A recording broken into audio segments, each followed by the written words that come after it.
Honorable members, this is not what you're expecting. It will come slightly later. This is a communication on the reconstitution of the Select Committee on the National Government Constituency Development Fund. We left it out yesterday. Honorable members, you will recall that during yesterday's sitting on Tuesday, 11th February 2025, I notified the House that the term of 18 committees had lapsed pursuant to the standing orders. I wish to further notify the House that in addition to the 18 committees listed in my communication number 001 of 2025 of yesterday, the term of the Select Committee on the National Government Constituency Development Fund also lapsed yesterday. This is pursuant to Section 50 of the National Government Constituency Development Fund, Cap 414A. In this regard, I have since instructed the clerk to write to the leader of the majority party and the leader of the minority party, notifying them of this fact and requesting them to submit the names of members to be appointed to serve on this committee. This will enable the Committee on Selection to consider the reconstitution of all committees that lapsed at once, and thereafter submit its recommendations, including any consequential changes to other committees, to the House Business Committee for consideration. Honorable members, as you have noticed in today's order paper, the reconstitution of the House Business Committee is listed as order number 8. I note that by way of letters addressed to the Speaker, Honorable Kimani Ichung'wah and Honorable Junet Mohammed, in their respective capacities, already submitted names of members for appointment to the House Business Committee. These names are listed in the motion under Order 8.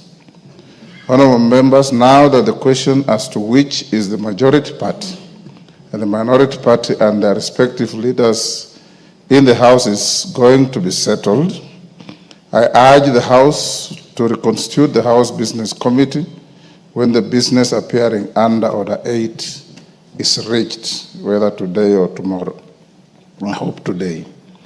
This will enable the committee to expeditiously embark on preparing and approving the calendar of the House for the fourth session and setting the agenda for the House, starting with the business for tomorrow, Thursday afternoon sitting.